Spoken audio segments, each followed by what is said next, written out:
Hello. Hello. Jitiya Nilesh બોલું વડોદરાથી. હા. કાલે તમે પેલા સાગરભાઈ રાઠોડને ફોન કર્યો તો આપણે પીએસઆઈ સાહેબનો નંબર માટે. હા કાલે ફોન કર્યો તો તમે સાગર રાઠોડને. ક્યાં કણે? તમે કોણ બોલો છો? હું તો રાજકોટ થી બોલું. હા, હું તમને એ જ કહું છું. તમે રાજકોટથી બોલો છો, તમે પટેલ છો, મને ખ્યાલ છે. શું નામ છે તમારું? અશ્વિનભાઈ. અશ્વિનભાઈ, શું કામ હતું તમારે પીએસઆઈ મેડમનું? બેન હતા, પટેલ બેન હે ને? હા, પટેલ બેનનું કામ શું હતું એમ કહું છું તમને. તમે નંબર માંગ્યો ને? હા હા. હા, મેરિડ છો અનમેરિડ છો તમે? મેરેજ એવું. કેટલા વર્ષ છે તમારા? 52 વર્ષ. 52 વર્ષ. હવે કામ શું હતું તમને એ મને કહો એટલે હું તમારું પતાવી દઉં. કામ આપણે મંજૂરી લેવાની હતી. શેની મંજૂરી જોવે તમને?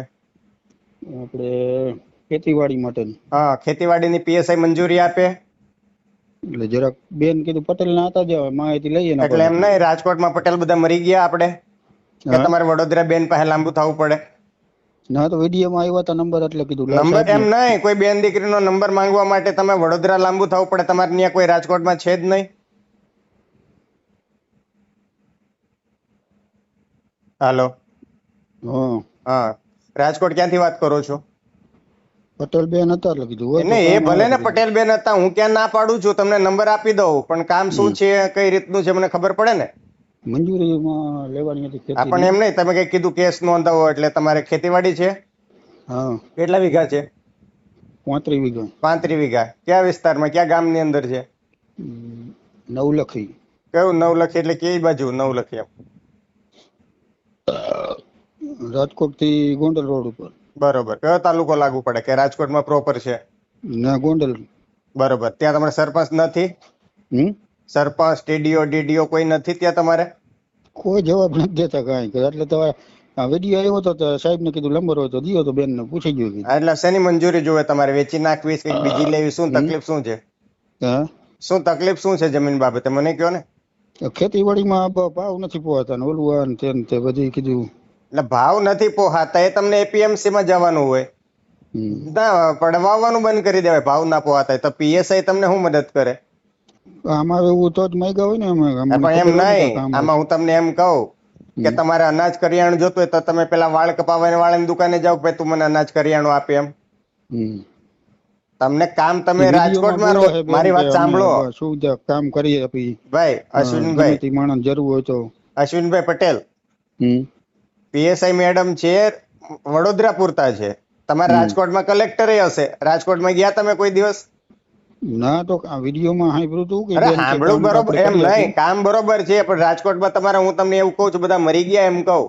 તમે ઠેઠ વડોદરા સુધી લાંબુ થવું પડે 300 કિલોમીટર. મરી ગયો હોય તો જ માંગ્યા હોય ને સાહેબ.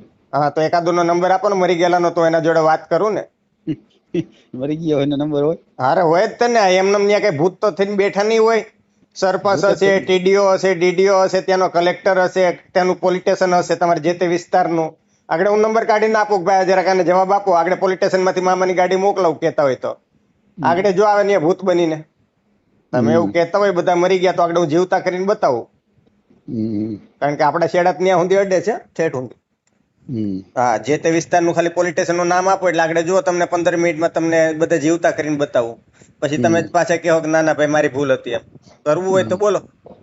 ના રે ના, આમાં શું ખાલી નંબર તો માંગ્યા. પછી બેનું દીક, ના ના, તમારી ઉંમર 52 વર્ષે નથી અને બેનું દીકરીને હેરાન કરવાના ધંધા બંધ કરી દો. બરોબર, એ એમની જિંદગી જીવે છે તો જીવવા દો ને. હાથે કરીને હું કેમ હળવા થાવ છો? મૂકો માથાકૂટ. હા, મૂકો માથાકૂટ. ના ના, એટલે જ કહું છું, આપણે એવા ધંધા જ નહીં કરવાના. કોઈ બેનું દીકરીના નંબર લઈને આપણે ફાયદો હું? ઘરવાળીનો નંબર હું તમે બહાર બધે વેચતા ફરો? તમારી દીકરી હોય, તમારા દીકરાની વહુ હોય એના.